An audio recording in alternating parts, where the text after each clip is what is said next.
दोस्तों, इस दुनिया में हर कोई अपने जीवन में कुछ बड़ा हासिल करना चाहता है, सफलता, सम्मान और दूसरों के दिलों में जगह बनाना। लेकिन क्या आपने कभी सोचा है कि वह कौन सा साधन है जो हमें इस मुकाम तक पहुंचा सकता है? वह कोई और नहीं बल्कि हमारे शब्द हैं। जी हां, हमारे शब्दों में इतनी ताकत है कि वे किसी की दुनिया बदल सकते हैं। हमारे शब्द तीर की तरह होते हैं, एक बार छोड़े गए तो वे गहरे प्रभाव छोड़ते हैं। इनसे हम किसी को खुश कर सकते हैं, किसी का मन बदल सकते हैं या फिर किसी को निराश भी कर सकते हैं। इसलिए सबसे पहले हमें यह समझना होगा कि शब्द केवल संवाद का माध्यम नहीं है, बल्कि वे एक ऐसा अस्त्र है जो सही तरीके से इस्तेमाल किया जाए तो हमें कामयाबी की ऊंचाइयों तक पहुंचा सकता है। दोस्तों, इस दुनिया में सबसे ताकतवर हथियार कोई तलवार या बंदूक नहीं है, बल्कि हमारे अपने शब्द हैं। शब्दों में वह शक्ति है जो इस दुनिया को हिला सकती है, लोगों के दिलों को जीत सकती है और जिंदगी को पूरी तरह बदल सकती है। आपने देखा होगा, कई बार एक इंसान जिसकी शक्ल सूरत उतनी आकर्षक नहीं होती, फिर भी वह लोगों का दिल जीत लेता है। वह इज्जत, शोहरत और दौलत हासिल करता है। क्यों? क्योंकि वह जानता है कि कैसे सही तरीके से शब्दों का इस्तेमाल करना है। सोचिए, क्या आपने कभी ऐसे इंसान को देखा है जो देखने में साधारण हो लेकिन लोग उसके दीवाने हों? क्या ऐसा व्यक्ति आपके जीवन में कभी आया है जिसने अपने बोलने के तरीके से आपको प्रभावित किया हो? ऐसे लोग जीवन में नाम, शोहरत, इज्जत और दौलत कमाते हैं सिर्फ अपनी बातों से। आपने देखा होगा, कई लोग पढ़ाई लिखाई में तो कमजोर होते हैं लेकिन अपनी बातों से ही कामयाबी की सीढ़ियां चढ़ते जाते हैं। ऐसा इसलिए क्योंकि वे जानते हैं कि सही समय पर सही तरीके से सही शब्दों का इस्तेमाल कैसे करना है। याद रखिए, बोलने की कला सीखने के लिए आपको किसी विशेष शिक्षा की जरूरत नहीं, बस आपको अपने अंदर के आत्मविश्वास को जगाना है, अपनी भावनाओं को शब्दों के माध्यम से सही तरीके से व्यक्त करना है। जब आप इस कला में माहिर हो जाते हैं तो फिर कोई भी मंजिल आपके लिए दूर नहीं रह जाती। शब्दों का जादू इतना शक्तिशाली होता है कि वह रोते हुए को हंसा सकता है और हंसते हुए को रुला सकता है। यह वही जादू है जिससे नेता पूरे देश पर राज करते हैं, कलाकार पूरी दुनिया का दिल जीतते हैं और व्यापारी अपने व्यापार को शिखर पर ले जाते हैं। यह वही जादू है जो हमें हमारे जीवन के हर क्षेत्र में कामयाब बना सकता है। तो चलिए जानते हैं इस कहानी के माध्यम से कि हम बातों से दुनिया कैसे जीत सकते हैं, कैसे हम किसी से अपना काम करवा सकते हैं, कैसे हम किसी को अपना दीवाना बना सकते हैं। लेकिन इससे पहले कि आप कहानी में खो जाएं, वीडियो को लाइक और चैनल को सब्सक्राइब जरूर करें। एक समय की बात है, हिमालय की घाटी में एक बहुत ही महान बौद्ध भिक्षु रहते थे। उनकी ख्याति दूर दूर तक फैली हुई थी। एक दिन एक व्यक्ति उनके पास आया और वह व्यक्ति उस बौद्ध भिक्षु से कहता है कि हे गुरुवर, सब यही कहते हैं कि चालाकी से बात करो, चालाक बनो, अन्यथा तुम हमेशा पीछे रह जाओगे। हे गुरुवर, आप ही बताएं कि चालाक कैसे बना जाता है। क्या आप हमें चालाक बनने के बारे में कुछ बता सकते हैं? बौद्ध भिक्षु ने उस व्यक्ति की सारी बातें बड़े ही ध्यान से सुनी और उसके बाद मुस्कुराते हुए वह उस व्यक्ति से कहते हैं, तुम मेरी बात बड़े ध्यान से सुनना। जो मैं तुम्हें बताने वाला हूं वह बहुत ही महत्वपूर्ण है, इसीलिए इसके एक एक शब्दों को बहुत ही ध्यान से सुनना और इसे समझने का भी प्रयास करना। इस दुनिया में यदि कोई सबसे ताकतवर हथियार है तो वह है हमारे शब्द। फिर चाहे वह शब्द लिखे गए हों या फिर बोले गए हों, यह शब्द एक ऐसा हथियार है जिसका यदि सही समय पर, सही व्यक्ति पर और सही तरीके से इस्तेमाल किया जाए तो आप अपनी पूरी जिंदगी बदल सकते हैं। और इतना ही नहीं, यदि हम चाहे तो अपने शब्दों को फूलों की तरह भी इस्तेमाल कर सकते हैं और यदि हम चाहे अपने शब्दों को तीरों की तरह भी इस्तेमाल कर सकते हैं। हम हमारे कहे गए शब्द गहरे से गहरे घाव भी भर सकते हैं और कभी कभी हमारे यही शब्द गहरे से गहरे घाव भी दे जाते हैं। हमारे शब्द में इतनी ताकत होती है, यदि आप चाहे तो अपने कहे गए शब्दों से किसी की जिंदगी बना सकते हैं और चाहे तो आप अपने इन्हीं शब्दों से किसी की जिंदगी बर्बाद भी कर सकते हैं।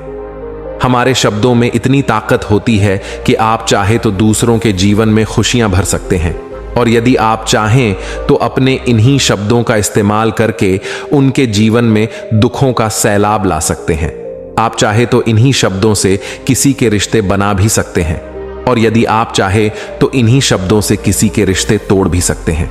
आपके अपने कहे गए शब्द आपको कामयाबी भी दिला सकती है और वही आपके कहे गए शब्द आपको पूरी तरह से तबाह भी कर सकते हैं। शब्द न केवल एक इंसान को बल्कि पूरे परिवार को, पूरे शहर को और पूरी इस दुनिया को बर्बाद करने की और निर्माण करने की ताकत रखते हैं। इसलिए शब्दों को इस दुनिया का सबसे ज्यादा ताकतवर और घातक हथियार माना जाता है। इसलिए हमें अपने शब्दों का इस्तेमाल सही ढंग से करना चाहिए ताकि उसका इस्तेमाल करके हमें और दूसरों को भी भला पहुंचे। और इसीलिए मैं आज तुम्हें शब्दों के कुछ जादू के बारे में बताने वाला हूं। और अब आपके मन में यह प्रश्न उठ रहा होगा कि क्या शब्दों में भी जादू होता है? तो हां, अवश्य ही शब्दों में जादू होता है, लेकिन यह दिखता नहीं है, परंतु इसका असर आपको अवश्य नजर आता है। हमारे शब्दों में कमाल का जादू होता है। यह चाहे तो रोते हुए को हंसा दे और हंसते हुए को रुला दे। किसी की दुनिया में खुशियां भर दे तो वही किसी की दुनिया में दुखों का सैलाब भर दे। शब्दों में ऐसा जादू होता है जिससे हर इंसान आपकी तरफ खींचा चलाएगा। जो इंसान शब्दों का जादू जान गया, इस संसार में उससे बड़ा जादूगर और कोई नहीं हो सकता। लोगों से बात करना, उनसे अपने कामों को मनवाना, यह एक कला है और यह कला आपको सीखनी चाहिए। इसके बाद आपको कुछ भी सीखने की कोई आवश्यकता नहीं पड़ेगी। बस आपको बोलने की कला आनी चाहिए। उसके बाद हर कामयाबी आपकी होगी। आप जिस इंसान को भी चाहेंगे वह आपकी तरफ आकर्षित होने लगेगा। और यह बोलने की कला सीखने के लिए आपको कोई धन खर्च करने की भी आवश्यकता नहीं है। आपने देखा होगा कि कई लोग बहुत ज्यादा पढ़ाई तो करते हैं, लेकिन उनके पास बोलने की कला नहीं होती, जिस वजह से वह अपने जीवन में कभी सफल नहीं हो पाते। लेकिन आपने वहीं पर कुछ ऐसे भी लोगों को देखा होगा जो पढ़ाई लिखाई में तो बहुत कमजोर रहते हैं, लेकिन बोलने की कला में वह माहिर होते हैं और वह लोग अपने जीवन में लगातार सफलता की सीढ़ी पर चढ़ते चले जाते हैं और उन्हें रोकने वाला भी कोई नहीं होता। बोलने की कला सीखना इतना मुश्किल भी नहीं है, बस जरूरत है हमें कुछ आदतों को बदलने की और साथ ही अपने नजरिया में कुछ परिवर्तन लाने की। आप अपने शब्दों की ताकत को कम मत समझना। आपने देखा होगा केवल एक नेता पूरे देश में कैसे राज करता है, और वह भी केवल अपने बोलने की कला से। हमारे शब्दों में इतनी ताकत होती है कि वह अंदर से मरे हुए इंसान में भी फूंक डाल सकती है, उसे एक नई जिंदगी दे सकती है। इसलिए आज हम यही जानने वाले हैं कि अपने शब्दों का इस्तेमाल हम कैसे कर सकते हैं। अपने शब्दों से हम जिंदगी में कामयाबी कैसे हासिल कर सकते हैं और सभी लोगों को अपने शब्दों से हम अपनी ओर कैसे आकर्षित कर सकते हैं। लेकिन आपको उससे पहले यह 3 महत्वपूर्ण बातों का ध्यान रखना होगा। जब भी आप शब्दों के तीर चलाने के बारे में सोचें तो सबसे पहले आपको यह सोचना जरूरी है, यह तीर मैं किस पर छोड़ रहा हूं और यह तीर मैं क्यों छोड़ रहा हूं, और इस तीर का परिणाम क्या होगा। आप तो जानते हैं कि ऊपर वाले ने हमें 2 कान और एक मुंह दिया है ताकि हम सुने ज्यादा और बोले कम। और जो लोग कम बोलते हैं उनकी सोचने और समझने की क्षमता भी अधिक बोलने वालों से कहीं ज्यादा होती है, और वह किसी भी काम में अपना 100% देने में पूरी तरह से समर्थ होते हैं। इसीलिए यदि आप भी जीवन में चालाक बनना चाहते हैं, अपने शब्दों का सही तरीके से इस्तेमाल करना चाहते हैं, तो आपको इन 8 बातों को ध्यान देना होगा। आपको इन 8 बातों को गांठ बांधनी होगी और इन बातों को अपने जीवन में उतारना होगा। और हां, एक बात अवश्य ध्यान रखिएगा, चालाकी से बात करने का अर्थ यह भी नहीं होता कि आप स्वार्थी बन जाएं और किसी का गलत फायदा उठाएं। हमें चालाकी से बात करना इसलिए सीखना चाहिए ताकि हम इससे अपना और दूसरों का फायदा कर सके, ना कि हमें किसी का गलत फायदा उठाना चाहिए और ना ही हमें किसी को फंसाना चाहिए। बल्कि हम जितना भी लोगों से अच्छी तरीके से बात करेंगे उतना ही लोग हमें पसंद करेंगे, हमारी इज्जत करेंगे और हमारी बातों को भी वह बड़े ही ध्यान से सुनेंगे। वह हमारी कद्र करेंगे और लोगों की नजरों में इस समाज में हमारा मान सम्मान और गौरव बढ़ेगा। इसलिए यदि आप इस समाज में रहना चाहते हैं तो इस समाज के अनुसार आपको सोच समझकर चालाकी से बात करना सीखना होगा। आगे वो बौद्ध भिक्षु उस व्यक्ति को पहली बात बताते हुए कहते हैं कि अपनी बातों को कम से कम शब्दों में व्यक्त करना सीखो, क्योंकि बुद्धिमानी का मतलब होता है कि चीजों को आसान बनाया जाए। यदि आप अपनी बातों को दूसरे व्यक्ति को कम से कम शब्दों में नहीं समझा सकते हैं तो वह आपकी बात नहीं सुनना चाहेगा। उसे आपकी बातें बोर लगने लगेंगी और वह आपसे दूर भागने लगेगा। आपने देखा ही होगा कि आपके आसपास कोई ना कोई व्यक्ति तो जरूर होगा जो अपनी बातों को बहुत घुमा फिरा कर, बहुत बढ़ा चढ़ा कर बोलता है, और ऐसे व्यक्ति पर आप कैसा महसूस करते हैं, ठीक वैसा ही वह सामने वाला व्यक्ति आपके लिए महसूस करेगा। क्योंकि आजकल अक्सर लोग बातों को इधर उधर घुमाकर ही कहते हैं। उन्हें सीधी बात करना अच्छा ही नहीं लगता, लेकिन वह यह भूल जाते हैं कि वह अपनी बातों को और भी ज्यादा मुश्किल कर रहे हैं, जिससे उनकी बातों में कोई भी दिलचस्पी नहीं लेता। इसीलिए आपको इस बात का ध्यान जरूर रखना चाहिए कि अपनी बातों को कम से कम शब्दों में लोगों तक पहुंचाएं, और यही बुद्धिमानी है। क्योंकि आजकल के दौर में हर किसी के पास इतना समय नहीं है कि वह आपकी लंबी चौड़ी बातें सुन सके। सभी के पास अपने अपने काम हैं, सभी अपने अपने कामों में व्यस्त हैं, अपने जीवन में व्यस्त है, और आप खुद ही अपना समय क्यों बर्बाद कर रहे हो? जब आप किसी भी बात को केवल 1 मिनट में कह सकते हो तो आप उसके लिए आधा घंटा क्यों लगा रहे हो? जितना ज्यादा आप कहेंगे उतने ही सस्ते आप महसूस होंगे, और जितना ही कम शब्दों में आप अपनी बातों को लोगों तक पहुंचाएंगे तो लोग उतना ही ध्यानपूर्वक आपको सुनना और समझना पसंद करेंगे। आगे वह बौद्ध भिक्षु उस व्यक्ति को दूसरी बात बताते हुए कहते हैं कि दूसरों का दिल जीतना सीखो। आप जब भी लोगों के साथ होते हो तो उन्हें अपने साथ अच्छा महसूस करवाओ।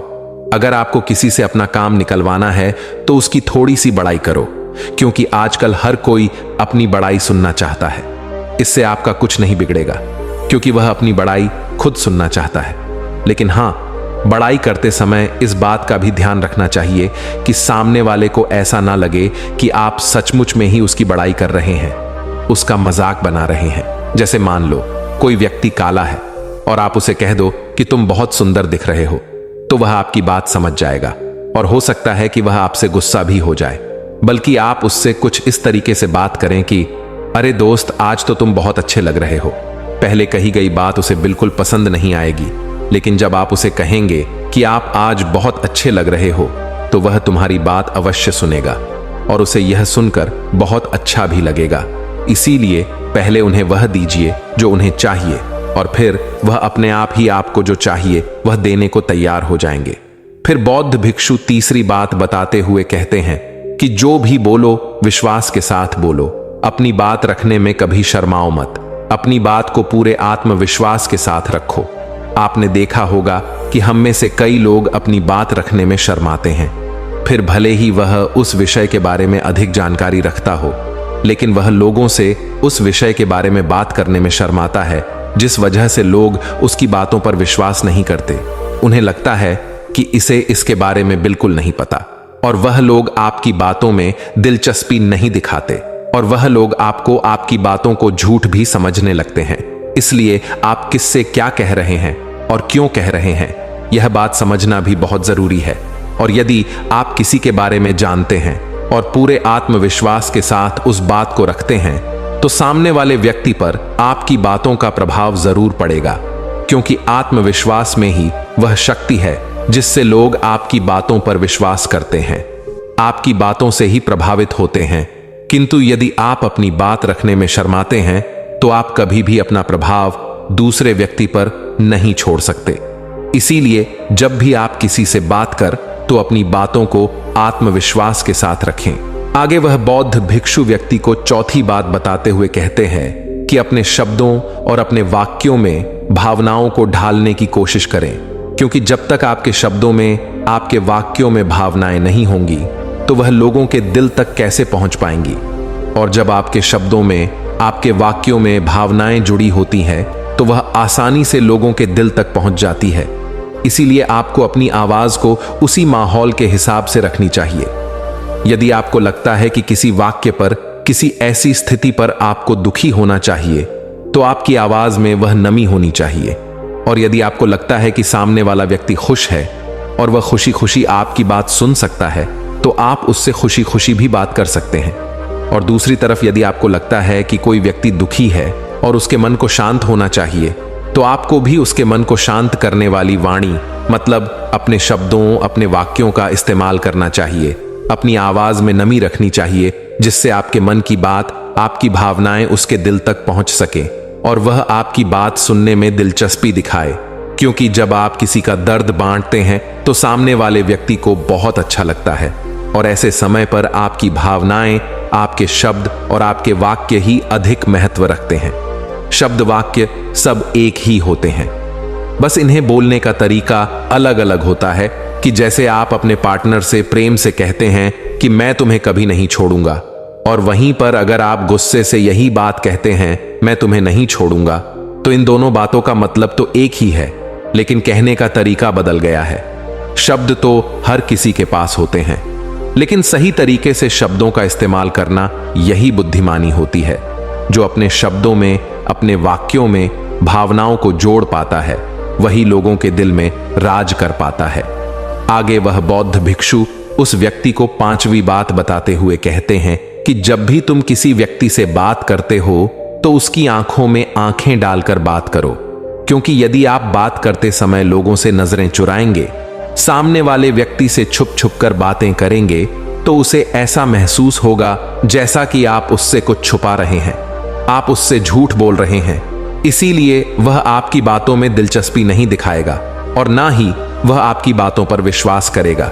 और वहीं पर दूसरी तरफ यदि आप पूरे आत्मविश्वास के साथ किसी दूसरे व्यक्ति की आंखों में आंखें डालकर यदि आप उससे झूठ भी कह देंगे, तो भी वह आपकी बातों पर विश्वास कर लेगा और वह आपकी बातों में दिलचस्पी भी दिखाएगा।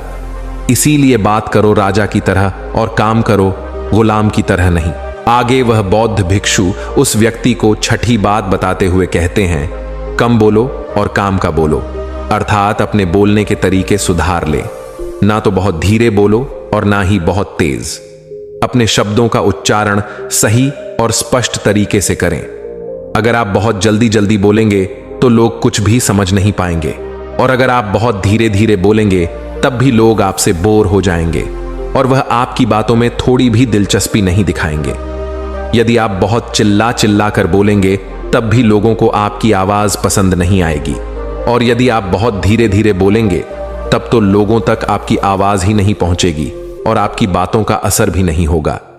इसीलिए अपनी बातों को साफ और स्पष्ट रखें, अपने शब्दों को साफ और स्पष्ट रखें, ताकि वह लोगों को अच्छी तरह से समझ में आ सके। क्योंकि अक्सर यह देखा गया है कि जब भी कोई इंसान बोलना शुरू करता है तो उसके शुरुआती 90 सेकंड यह कहते हैं कि लोग उसे सुनना पसंद करेंगे या नहीं, और यह भी बताता है कि वह व्यक्ति एक कुशल व्यक्ति है या नहीं। और यदि आप 90 सेकंड तक लोगों को अपनी बातों में रोक सकते हैं, और यदि लोग आपकी बातों में 90 सेकंड तक रुचि लेते हैं, तो इसका अर्थ यही है कि वह लोग आपकी बातों को सुनना चाहते हैं, आपकी बातों को समझ रहे हैं, और वह लोग आपसे जुड़ना भी चाहते हैं। किंतु अक्सर यही देखा गया है कि कुछ लोग बहुत चिल्ला चिल्ला कर कहते हैं और कुछ लोग बहुत धीरे धीरे कहते हैं, जिससे उनके शब्द ही समझ नहीं आते। इसीलिए शब्दों को स्पष्ट रखिए। आपको उतना ही आवाज में बोलना चाहिए जितने में आपके विचार सामने वाले व्यक्ति तक पहुंच सके। फिर 7वीं बात बताते हुए उस व्यक्ति को बौद्ध भिक्षु कहते हैं कि लोगों की मदद करना सीखो। जब भी आप किसी की मदद निस्वार्थ भाव से करते हैं तो सामने वाला व्यक्ति भी आपकी मदद करने के लिए अवश्य ही तत्पर रहेगा। जब भी आपको आवश्यकता होगी वह आपकी मदद अवश्य करेगा, क्योंकि आपने बुरे वक्त पर उसका साथ दिया था और वह भी बुरे वक्त में आपका साथ देने के लिए हमेशा तैयार रहेगा। आपने अपने घर में अपने बच्चों को तो देखा ही होगा, जिनका मन बिल्कुल साफ होता है, जिनके मन में कोई भी स्वार्थ नहीं होता, और जब उन्हें कुछ चीज चाहिए होता है तो जैसा आप कहते हैं वह बिल्कुल वैसा ही करते हैं। आप कोई भी काम को उनसे कहते हैं तो वह उस काम को तुरंत ही कर देते हैं। इसलिए निस्वार्थ भाव से लोगों की मदद करना सीखो, जिससे आपके मन को भी शांति मिलती है और आप एक सुकून महसूस करते हैं, और साथ ही आपके सोचने और समझने की क्षमता भी बढ़ने लगती है। 8वीं और आखिरी बात बताते हुए वह बौद्ध भिक्षु उस व्यक्ति को कहते हैं कि इंसान को सुनने की आदत डालनी चाहिए। आपने ये तो देखा होगा कि जब भी आप कोई बात कर रहे होंगे तो इस बीच में आपके सामने वाला व्यक्ति आपकी बात काटकर आपसे कुछ और ही कहने लगता होगा। और कई लोग तो ऐसे भी होते हैं जो अपनी बातों को खुद तक ही रखते हैं। वह अपनी बातों को ही बढ़ा चढ़ा कर कहते रहते हैं। वह तो दूसरों की सुनना भी नहीं चाहते, लेकिन वह यह भूल जाते हैं कि एक सफल व्यक्ति अधिक से अधिक सुनता है, सोचता है, समझता है और उसके बाद ही वह जवाब देता है, क्योंकि इज्जत उसे ही ज्यादा मिलती है जो पूरी तरह से सुनने के बाद कुछ कहता है। इतना कहकर वह बौद्ध भिक्षु शांत हो गए और वह व्यक्ति उस बौद्ध भिक्षु को धन्यवाद करके वहां से चला गया। तो दोस्तों, उम्मीद है कि आपको इस कहानी से एक अच्छी सीख मिली होगी। यह कहानी आपको कैसी लगी हमें कमेंट बॉक्स में कमेंट करके जरूर बताएं और साथ ही इस कहानी को अपने दोस्तों के साथ जरूर शेयर करें ताकि उन्हें भी इस कहानी से कुछ सीखने को मिल सके।